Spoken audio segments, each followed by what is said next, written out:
Почитувани, добре дојдовте во најновото издание на Патот до успехот. Наш гостин во оваа епизода музикологот Марко Коловски. Човекот кој зад себе има огромен багаж кога е во прашање музичкото творештво.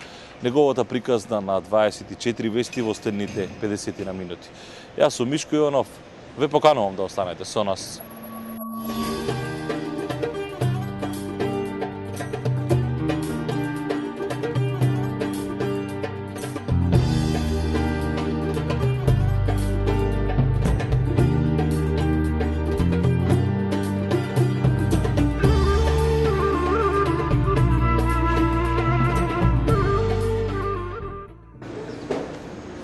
Добар ден. Добар ден. Како сте, моје почитување? Добро сум, благодарам. Како сте вие? Добро. Благодарам што прифативте да бидете дел од Патот до успехот и се договоривме овде пред Сојузот на композиторите на Македонија. Има некое посебно чувство или... Па јас прво благодарам што ја имам можноста да бидам гостин во вашата емисија, а второ има навистина причина.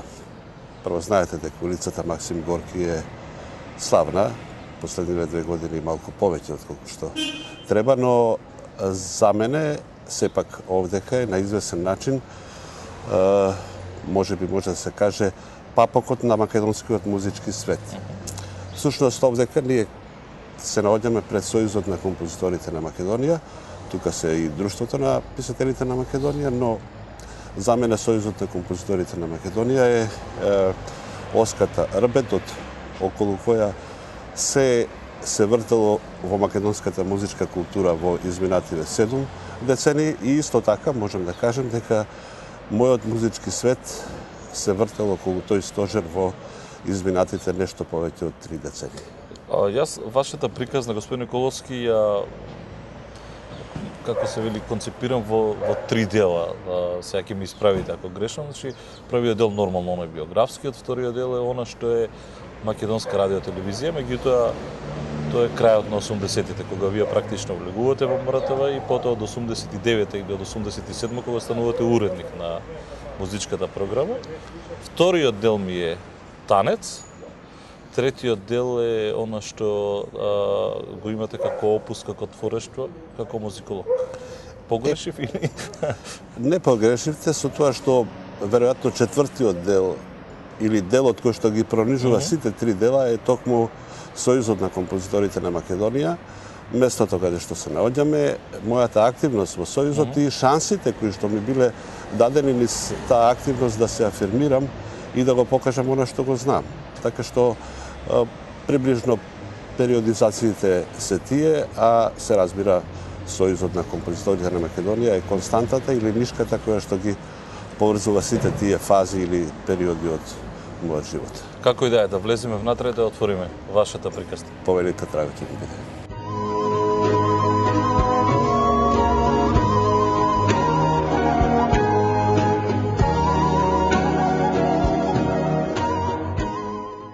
Марко Коловски е роден на 25 ноември 1957 година во Луково, Струшко.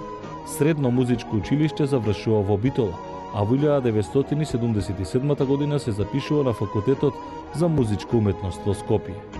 Студира паралелно музичка теорија и педагогија и музикологија.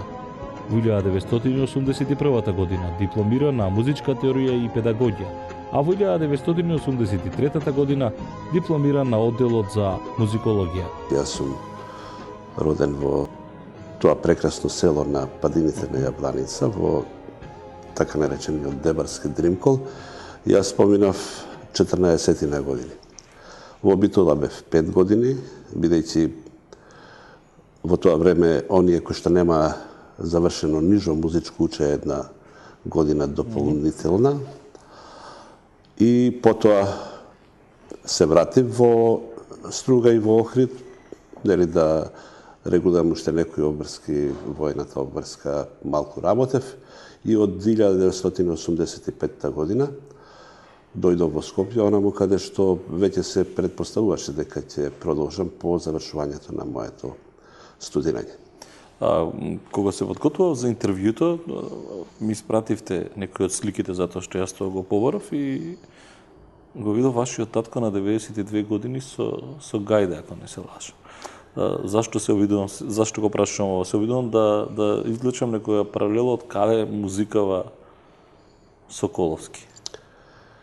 Па да, прво да кажам дека ми е жал што пред неколку месеци во неговата 97 година тој го напушти овој свет, татко ми, бидејќи не само мене, туку и на моето големо семејство, зборувам пошироко семејство, тој навистина ни беше пример како треба да се живее еден живот. Но во случајов и конкретно со вашето прашање, навистина таа фотографија е индикативна по многу нешта. Прво е помалку неверојатно во 92 години да се свири. И тоа зборува за една љубов кон музиката.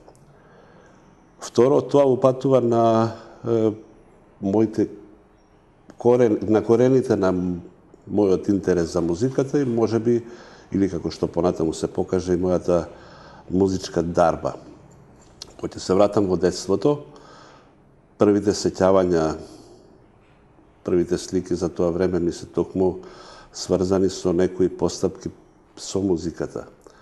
Времето кога бев сосема мала, татко ми, бидејќи беше навистина човек со многу дарби, инаку работник кој што со тешка мака го издржуваше своето големо семејство, но во тоа време тој наоѓаше време и наоѓаше средства дури за се, вклучувајќи и да купи инструменти. И во нашата куќа имаше хармоника, имаше гајди. Свиревте на тие инструменти, мислам, свиревте, затоа што вие потоа се оддадовте на оно што е наука во музиката, односно да го истражувате творештвото на... Да, јас свирев на еден малку интересен начин. Јас бев шесто дете во моето семејство. Живеевме, како што реков, во едно семејство кое што држеше до многу битни принципи кои што понатаму станале и принципи во мојот живот, што знам, чест, образ, достоинство, некои такви категории. Татко ми во таа смисла беше посебен авторитет. Од тоа што го имавме мораше да се води сметка за се и внимателно се однесувавме кон сите работи. Правото да ги допрам јас инструментите го добив многу, да речем многу, подоцна, на мои 10 на 11 години. Тоа го имаше средниот брат, кој што е повозрастен од мене, а јас како најмал немав право. Меѓутоа, во моментот кога ја допрев хармониката, јас веќе после половина сат или можеби неколку сати јас можев да отсвирам песничка. Некои од тие песни што ги слушав додека тие ги пееа заедно со радиоприемникот и грамофонот. И сето тоа беше скришум, но кога тој дозна и кога слушна дека јас скришум сум научил да свирам можеби подобро од постариот брат кој што имаше право да ги допира и да свири на инструментите, веќе на известен начин беше предодредена, да кажем, мојата идеја. Вашиот татко свиреше на двата инструменти? Да, свиреше. Значи, јас реков дека тој имаше многу дарби. Да не зборувам во делот на градежништвото, сите занаети ги знаеше и најсложените работи во делот на камењарската работа, по која што е познат Дримколскиот крај, тој ги работеше дури во подоцнежно време. Ако ги погледате повеќе од црквите низ Охрид, низ Струга, најсложените, зборувам, работи, значи сводови, симсови, крстови, се тоа изработени од него. Но, освен тоа, тој читаше. Имаше многу книги дома. Освен тоа, како што реков, се интересираше за музика. Пееше во селските цркви, заедно со поповите. Беше човек со многу љубовитен, со многу интереси. Научи да свири прилично добро во тоа време. Беше еден од тројцата, да речеме, најдобри гајдаджи во Дримколскиот крај. Зборуваме за време кога гајдата беше многу популарен инструмент, 50-тите и 60-тите години. Од 1985 година работи во музичката програма на Македонско радио. Од 1987 е уредник на редакцијата за класична музика, а од 1989 до 2000 година е уредник на музичката програма на Македонско радио. Со Македонска радио телевизија соработував уште како студент и тоа со незината третата програма на Македонското радио во тоа време постоеше, денес не постои. И тие моите текстови беа емитувани таму, доаѓањето не беше никакво изненадување. Зашто е значен тој период? Периодот е значен бидејќи имав можност за многу кратко време да соработувам со луѓе кои што се исклучително значени за македонската култура. Во тоа време третата програма беше во еден своевиден залет. Таа е формирана 79-та година, третата програма на радиото. Оние кои што не знаат, третата програма главно се занимава со научни теми и со класична музика. Научни теми од сите области, од филозофијата, економијата, медицината и така натаму. Во тоа време работеа исклучително значени, како што реков, новинари од Ивица Джепаровски, Раде Силјан, Никола Тодорчевски, Тања Урошевиќ, и да не ги набројувам понатаму, Васе Манчев и други. Генерален директор на Македонската радио телевизија беше Љубомир Јакимовски, кој што пак претходно бил одговорен уредник на третата програма, и јас многу брзо се соочив со потребата да работам сериозни работи. Пред година или две случајно најдов на една снимка од 85-та или 86-та година есента, значи веднаш само што сум дошол, тогаш правевме еден неделен тематски циклус, се викаше емисијата. Јас сум правил трибина на тема кичот и вистинските вредности во музиката. Во 85-та година? 85-та, 86-та година, но поинтересно... Можете уште една да направите. Да, имам. Денес има многу повеќе потреба од тогаш. Многу повеќе и материјал и потреба, но интересно е што гости во емисијата ми беа академик Георги Старделов, Ферит Мухиќ, Тома Прошев, Драгослав Ортаков, Ѓорѓе, значи се личности кои што нешто значат и многу знаат. И што беше кич тогаш? Баш ме интересира. Што беше кич? Прво, никогаш никој не одговори што е тоа кич во смисла на некаков рецепт, бидејќи прашањето е исто како да прашате а што е уметност? И бидејќи нема одговор за прашањето што е уметност, и одговорот за прашањето за кич е се само посредно. Одговорот дека сето она што не е уметност е кич е исто така за обиколување на вистинскиот одговор, но главно се лоцира одговорите во смисла на тоа дека кога определени нешта ги користите на начин кој што не е соодветен на нив, или кога имате премногу амбициозни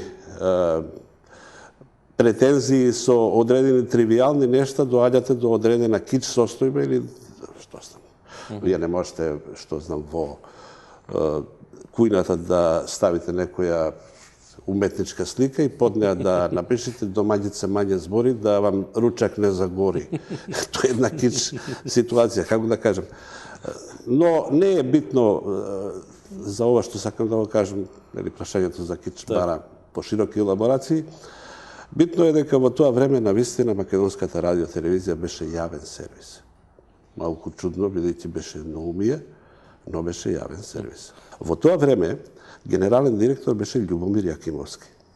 И јас објективно, колку што може мојата перцепција да ги свати работите, во него гледав сила од која што се плашеа, ова сватите го во наводници, политичарите.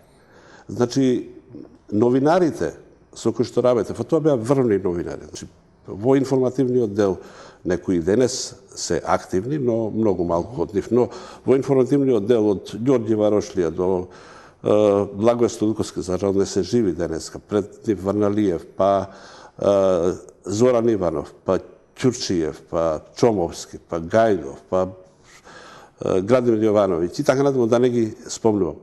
Значи, нивниот збор на радиото имаше сила, имаше јачина и, како да кажам, денеска се изместени работите. Силата не е кај нив, туку силата е кај некои други, кои што тогаш, иако беа во ситуација да бидат премногу силни, бидејќи беа единствена партија, како да го чувствува стравот и моќта на медиумот. Но, заради, по моје мислење, заради надвладување на професионалните принципи, новинарите не си дозволуваат да злоупотребуваат таа моќ. И имаше определен баланс во рамките на тоа што беше тогаш, сега да не испадне дека јас глорификувам некое време кое што по многу нешта не беше соодветно или не може да биде соодветно за денешни услови. Но ова што денес се случува е буквално испревртена приказна од тоа тогаш.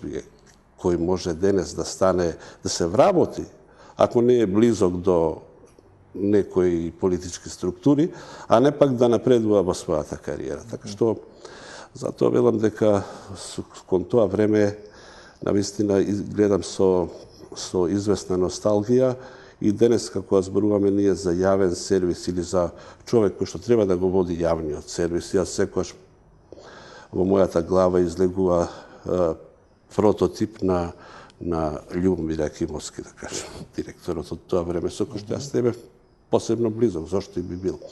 Или да речеме, може би малку подоцна Мел Помени Корнети, 94-5 година и така натаму. Значи, нас не треба такви луѓе. Не дека сите тие се имуни од нешто, но луѓе кај кои што професионалното ќе надвладее над се. Автор е на книгата Македонски композитори и музиколози, Корени и цутови, фолклорот во творештвото на Властимир Николовски, есеи за македонската музика, Зоографски, Траги во звукот.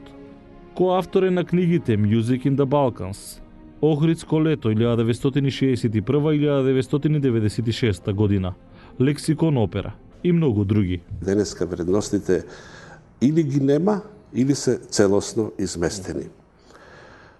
Зошто е тоа така? Веројатно заради изместеноста, како што реков, нели, со претходниот пример. Оние кои што се навистина моќ, оние кои што се седма сила, новинарите така, тие стануваат, да не речем поданици, но Речете, затоа што стануваат, не бегаме ни од тоа. Па добро, во секој случај сервис стануваат, нема да кажеме, на оние кои што не треба да им бидат. И кога ќе тргнете од една таква перспектива, во тој случај сите работи ќе се изместат. Ќе дојдете во ситуација кога естрадата станува уметност, како што стана кај нас, а уметноста станува естрада. Кога не знаете што се финансира генерално и глобално, што е значајно и битно за оваа држава, или може би заради определени интереси, погледи и така натаму тргнувате по некој пат по кој што велите јас сум тој кој што е најзагрижен за темелите на македонската држава, а всушност голем дел од чекорите кои што ги преземате го зборуваат токму спротивното. Тоа е таа состојба на изместени вредности, критериуми, кои што не знам колку време ќе биде потребно и какви состојби за да се исправат. И дури дали можеме да се надеваме во времето во кое што живееме дека ќе бидат исправени. Да, веројатно ќе треба многу време и особено луѓето кои што можеби сега се на некакви позиции, не ни верувам дека знаат голем дел од луѓето кои што се овде портретирани.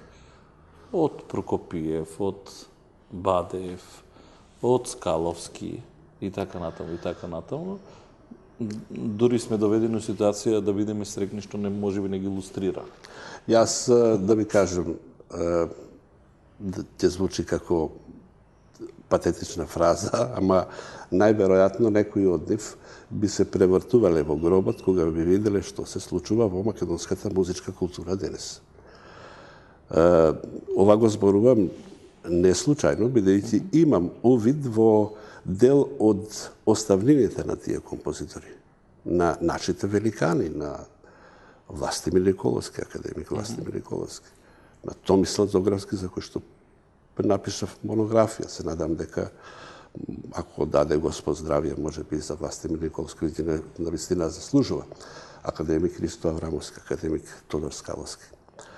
Ако на нив некој некогаш им кажал дека во 2016 година или од 2013 до 2023 година македонската држава за поттикнување на македонската естрада ќе даде 5 милиони евра, во време во кое што 5 милиони евра биле мислена именка за неколку децениска поддршка на уметничката музика, мислам дека тие навистина би се превртиле во гробот.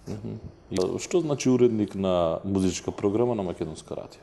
Некогаш уредник на музичката програма значеше да се истражува, да се предпоставува рационално, да се проценува кои се афинитетите, кои се потребите на слушателите, кои се потребите на општеството во однос на воспитувањето на слушателите и врз основа на таквите или емпириски или рационално предпоставени аспекти да се креира програма која што ќе биде во функција на определена акција. Значи, моето мото во тоа време додека бев уредник беше дека на музичката програма не може да има песна без да се знае зошто е таа пуштена. Значи, не може да се пушти музика без да се знае зошто. Например? Значи, пример. Пуштате X песна во наутро. Вие морате да знаете ако е брза, зошто е брза. Дали во тоа време луѓето стануваат, па треба да се будат. Ако е популарна, зошто е популарна? Кои луѓе стануваат? Фабричките работници или учениците? Какво е нивниот образовен профил? Какви се нивните преференции? И така натаму. Значи, знаејќи го тоа или предпоставувајќи го тоа, како што реков, на еден рационален начин, вие и давате смисла на собствената акција. Во тој случај велите да, Мишко, бидејќи сака ова, треба да го направи ова, треба да трне на работа, а не да заспие. Во исто време треба да биде да му се подигне вкусот и неговото естетско ниво. Нему ќе му ја пуштам оваа песна, мислам. Сега, јас ја вулгаризирам целава приказна за отприлика да знаете како требаше тогаш да размислува музичкиот уредник, предпоставам и уредниците во другите сектори. Ако врне сектори. дожд нешто поспоро, ако е сончево нешто поведро. Сакав Знам да ви дека се кажам одеше до тие детали, затоа прашав и затоа побарав да објаснам. музиката мораше да биде со причина.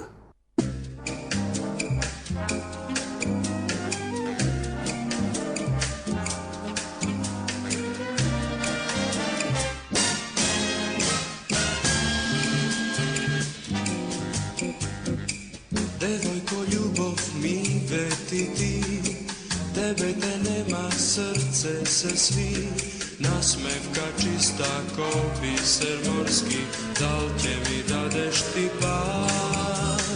Може би сретни твоите се дни, в преградка туѓа трепериш ти, може би мислиш ко звезден рој, загина копнеш од мој. Многу пати, бидејќи сте дел во Моратова, многу пати во јавноста се слуша муаве дека нема ништо од она што е архива. Дека стои по подрумите, дека гние. И она на што јас се сеќавам е дека се извади еден компакт диск на Верица Ристевска, успеа да се дигитализира.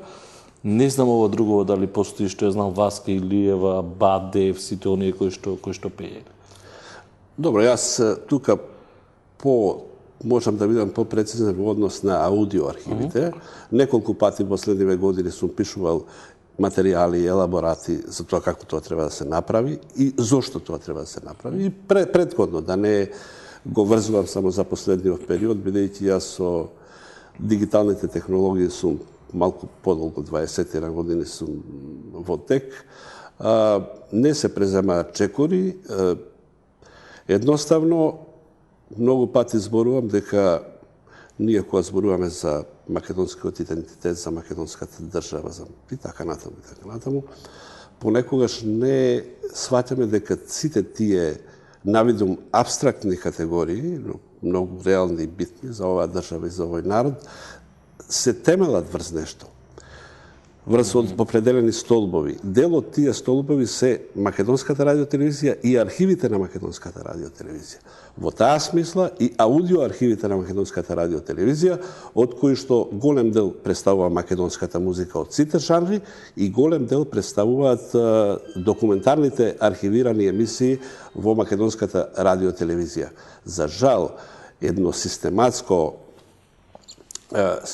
архивирање на тој материјал воопшто не е почнато. Има сосема инцидентно, без стандарди, без ред, внесување во определени сервери кои што ние ги користиме во многу ограничен дел за подготовка на програмите, а сето тоа според некои мои проценки кои што се дадени и валоризирани и дадени низ материјали до одредени структури во Македонската радиотелевизија, коштаат колку, да кажеме, еден фестивал на народна музика или на забавна музика и коштаат можеби или чинат можеби 2 години време. И ние, еве, многу години наназад ризикуваме сите тие ленти кои што веќе се сушат. Значи не мора да се загубат, се стануваат неупотребливи, да ги снема. А еве што ќе следите во продолжениот патот до успехот? Господин Николовски, дали сме сега во еден амбиент или вака, дали се ова времење кога најмногу е прикладно да се игра тешкото? Музиката со која што се лулаат главите на денешните поданици не е од Штраус и не е со автохтоно потекло. Ми се чини дека тоа е навистина доволна причина да викнеме о тешкото.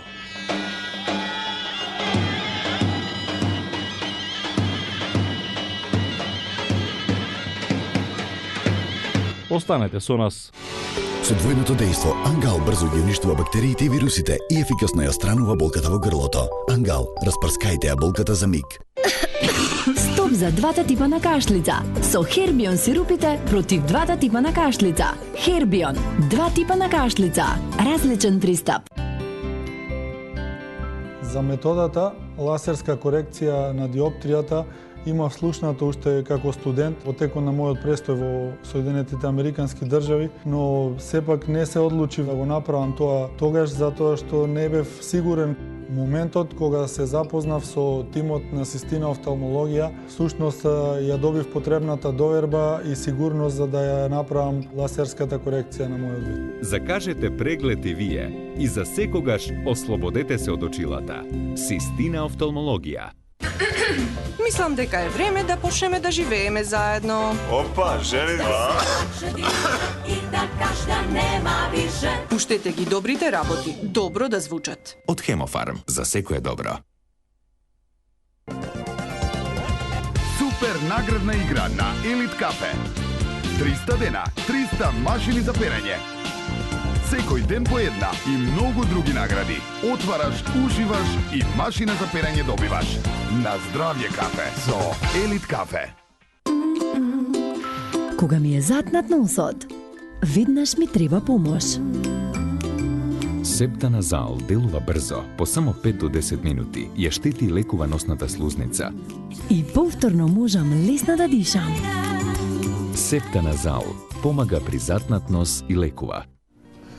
После многу години се сретнавме во еден супермаркет. Само еден поглед беше доволен за повторно да се разгори искрата меѓу нас. Признавам, таа е мојата слаба точка. Струмка и јас. Шо да ти расправам? Струмка. Традиционално освежување. Хотел Тино, Охрид, сместен во идиличен пејзаж на населбата Свети Стефан со поглед на прекрасното Охридско езеро. Располага со спа и велнес центар, џакузи, внатрешен и надворешен базен, базен за деца, детско игралиште и сала за состаноци. Ресторан и летна тераса со капацитет од 250 гости. Хотел Тино, Свети Стефан.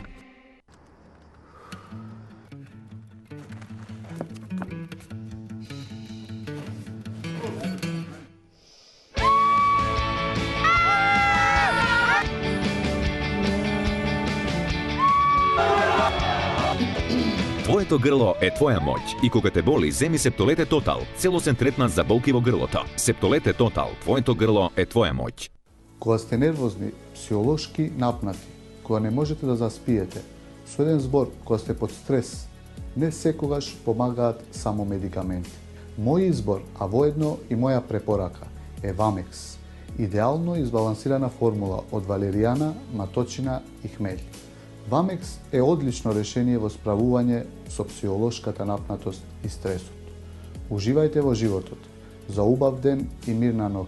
Користете Вамекс. За индикациите, ризикот од употреба и несаканиот ефект на лекот, консултирајте го вашиот лекар или фармацевт.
Музикологот Марко Коловски во патот до успехот.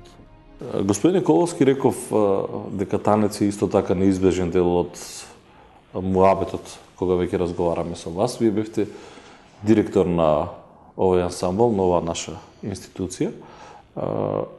И ако убаво се сеќавам сега, не дека ви ласкам, но чинам дека најубавите концерти се случува во ваше време, не дека и сега ги нема. Но она што мене ми пречи кај танец е злоупотребата од страна на државните институции. Некако танецот ансамбл се претвори во некое друштво кое што малте не пее, односно и игра на разноразни манифестации, каде што не е местото. Јас сега не можам да зборувам за тоа колку и како се злоупотребувани и употребувани одредени институции, поединци, уметници во однос на определени цели на одредени субјекти, но можам да кажам дека во времето во кое што јас директорував во танец, првата работа што беше кога отидов таму беше дека од политика не сакам да слушам ниту П од влезната врата внатре.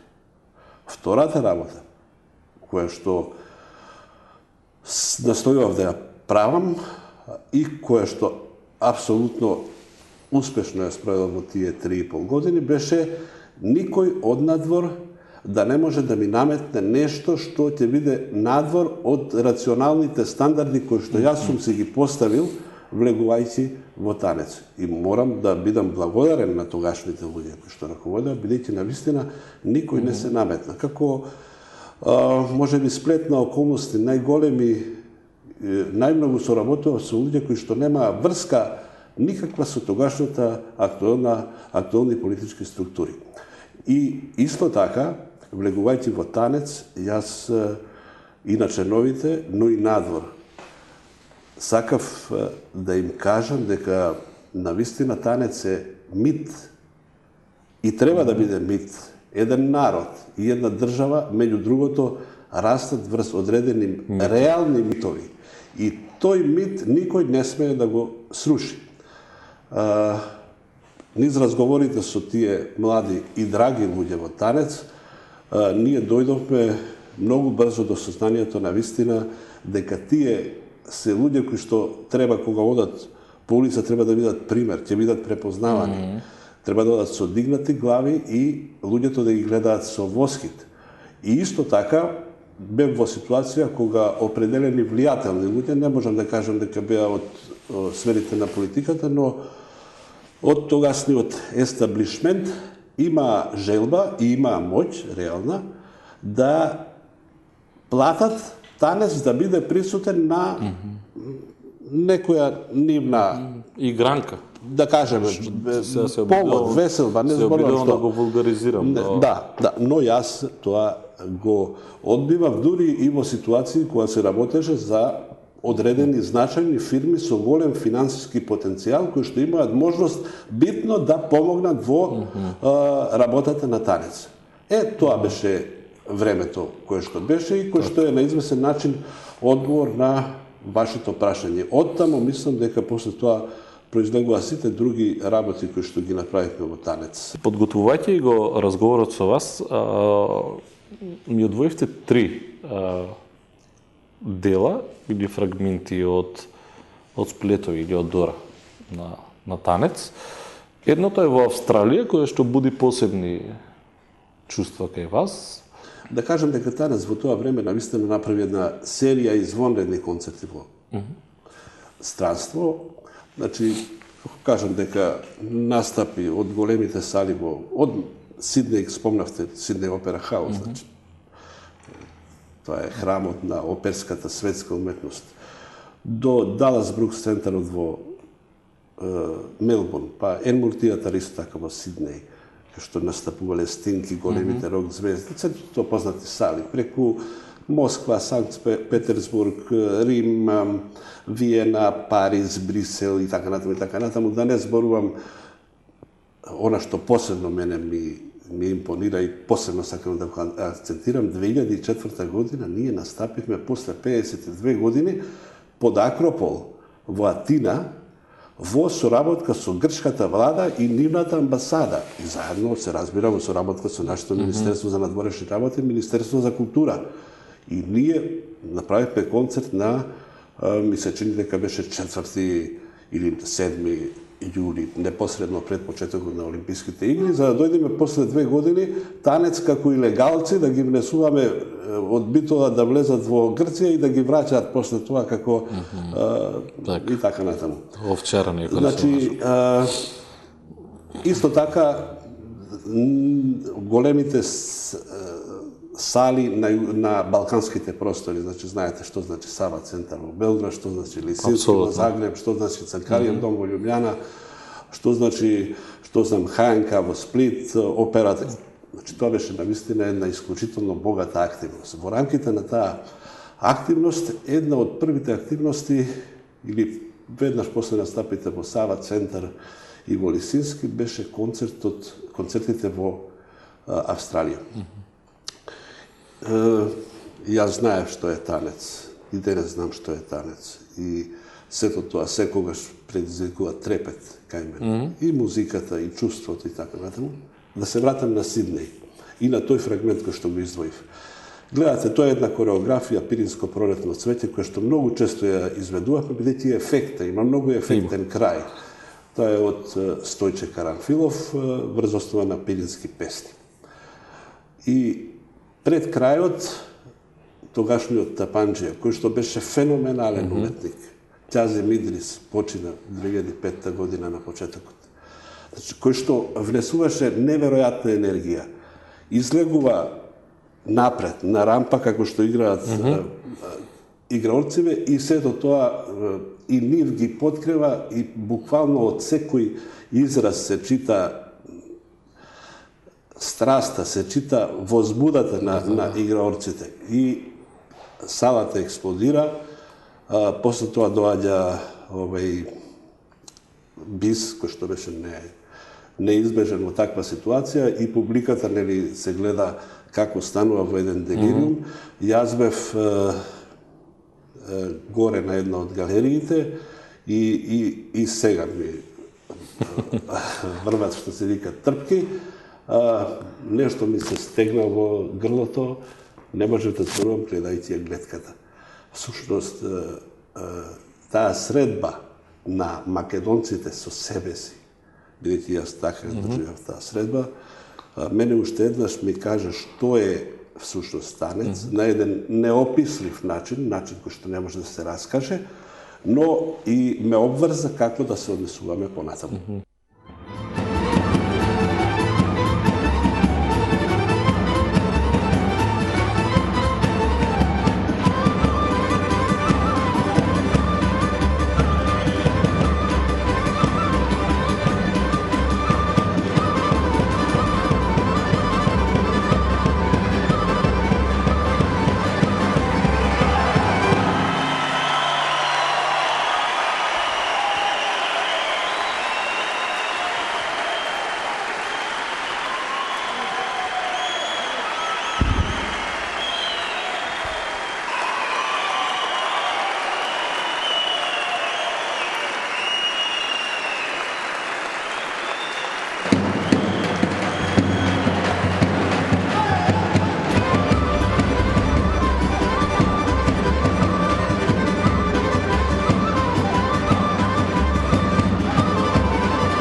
Се другите два фрагменти се издвоени од една друга програма, изборуваат за нешто друго, а тоа беше начинот како тогаш се однесувавме во однос на креирањето на програмите на танец.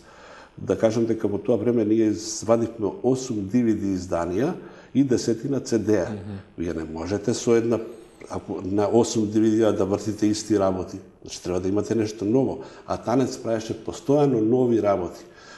При тоа, за разлика од одредени врежани сваќање дека треба да се држи во еден тесен опсек и да не се многу експериментиран, ние влеговме во една, би рекол, похрабра проекција на сите програми. Што направивме?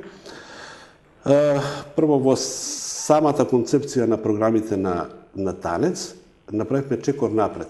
Она што го имаше танец до 56 година, тоа беа играњето на ора. После тоа дојде Прокопиев и нив ги врза во сплетови и ги направи така наречените хореографии. И од тогаш до денес се игра тоа. И во танец, и во културно-уметничките друштва. Ние рековме, чекајте, ова ќе го имаме, но да можеме да одиме понатаму. А што е понатаму? Од овие содржини да направиме нешто што ќе има поголема целина, приказна. И ние така се родија проектите за здравје и Беричет, врз основа на сето она што од нашиот фолклор за исцелување, за бркање на магиски, вакви, онакви обредни и така натаму, направивме една етно-хореодрама. Учествува актери, Шенка Колозова, Ванчо Петрушевски, режисер беше Сашо Миленковски и понатаму беше Сашо. После направивме исто така македонска љубовна приказна за здравје Беричет, да спомнам, Бистри води, и уште еден дел кој што спаѓа во тој сегмент, кај што рековме, нема да има табуа во однос на она што треба да биде иновирање на фолклорот. Значи, ние ќе се држиме кон изворот, но изворот не може да биде, да го третираме како музејски експонат. Тоа мора да биде во одредено, да има одредена животворност, бидејќи само на тој начин ќе овозможи допир со современиот сензибилитет, така ги осовременивме определени работи и овие два примери кои што се овдека издвоени се всушност од еден концерт новогодишен, синтезит, кој што по правило има... Тоа е седенка и жетварка. Да, жетварка, да. Седенка и жетварка фрагменти се, кој што е по правило по-релаксиран, но во кој што направивме обид да одиме понатаму во некои синтези помеѓу модерното и традиционалното. Иако не го заборавивме изворот, и затоа ние формиравме во танец, бидејќи тоа беше многу работи направи. Со 26 вработени, за разлика од сегашните стотина. Направивме една група која што се занимаваше само со изборна музика. Тоа беше групата Бистри води.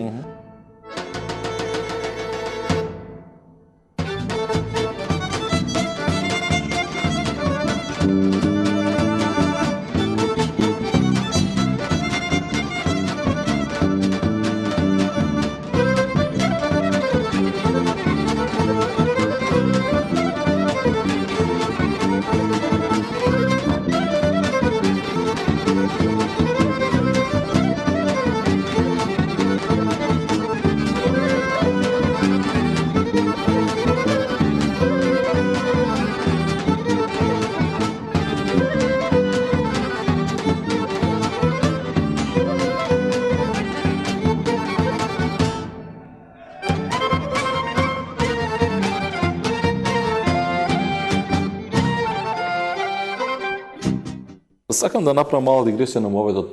Партиски вработувавте тогаш во танец или таму е строго професионално? Се извинувам што мора да прашам, таква е конституцијата денес. Тогаш не вработувавме за жал никакви.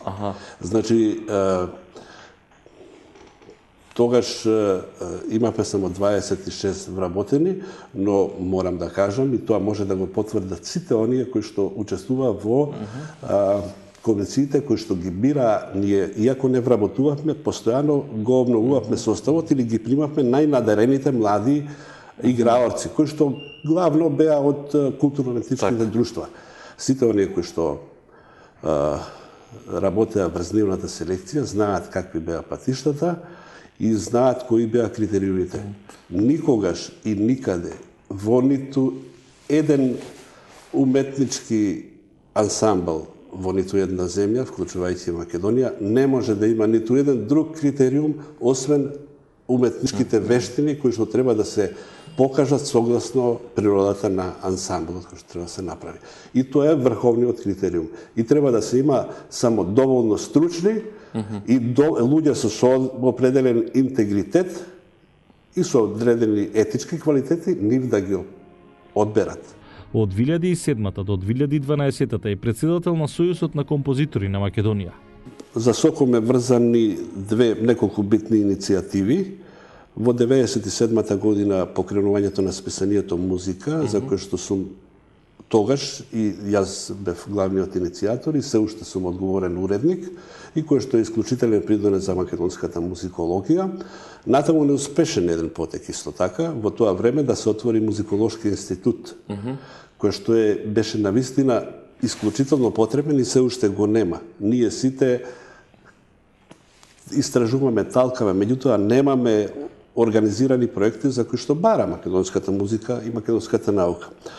Преку Соком, да кажам, и активностите на Соком се врзани работите кои што последниве 10 години ги направи благодарение на оние кои што ме ослободија од обврската да бидам директор на Танец и ме ослободија од одредени обврски кои што може да ги имам во македонската радиотелевизија, може би требаше да ги има, но благодарение на тоа фокусот го свртев кон музикологијата и изминативе години навистина напишав многу работи, веројатно преку 2000 страници, 5-6 самостојни книги, 2-3 кај што сум како коавтор во многу проекти, почнувајќи од енциклопедијата на Македонската академија на науките и уметностите, преку енциклопедиите на локализираното издание на Британика, на Мијан и така натаму и така натаму.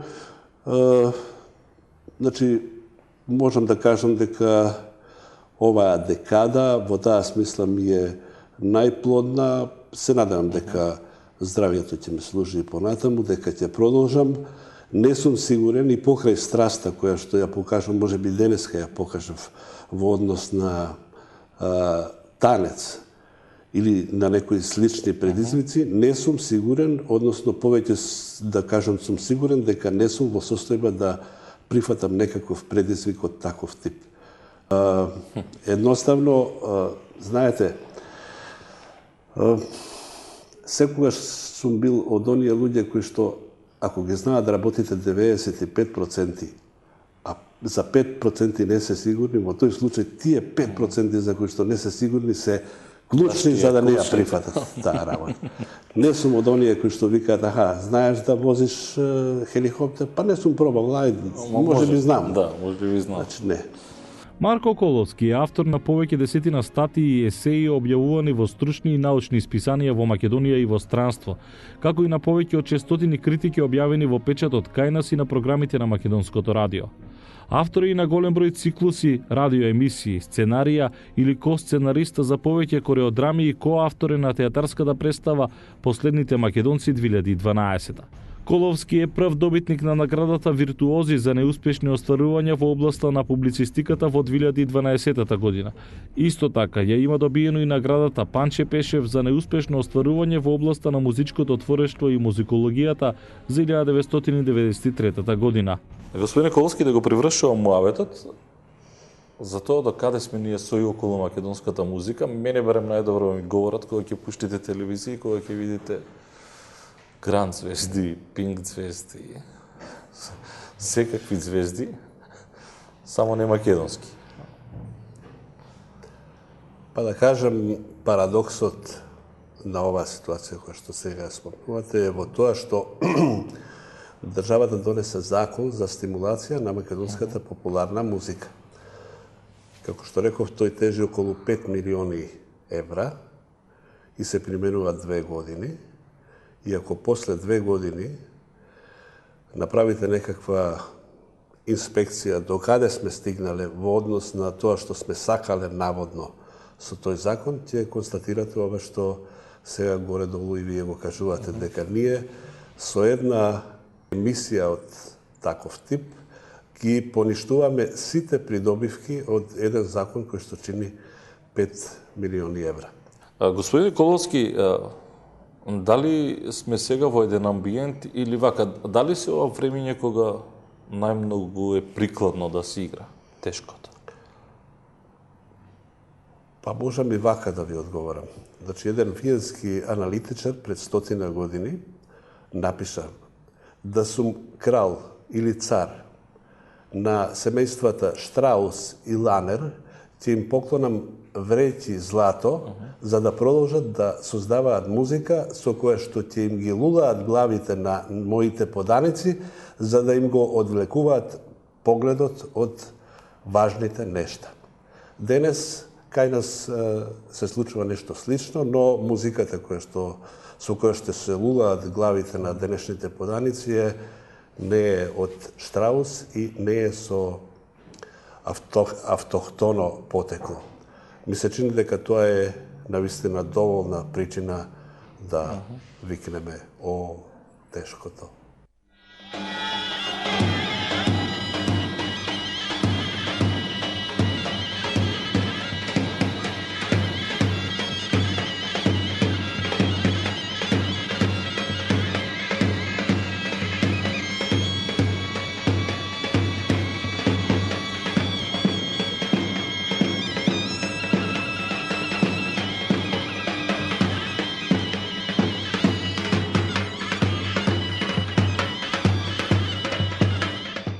Господин Николовски, ви благодарам што бевте дел од патот до успехот. Ви посакувам многу успех понатаму. Имате ви уште многу да кажете. Ви благодарам на убавите желби, а задоволството беше мое. Благодарам.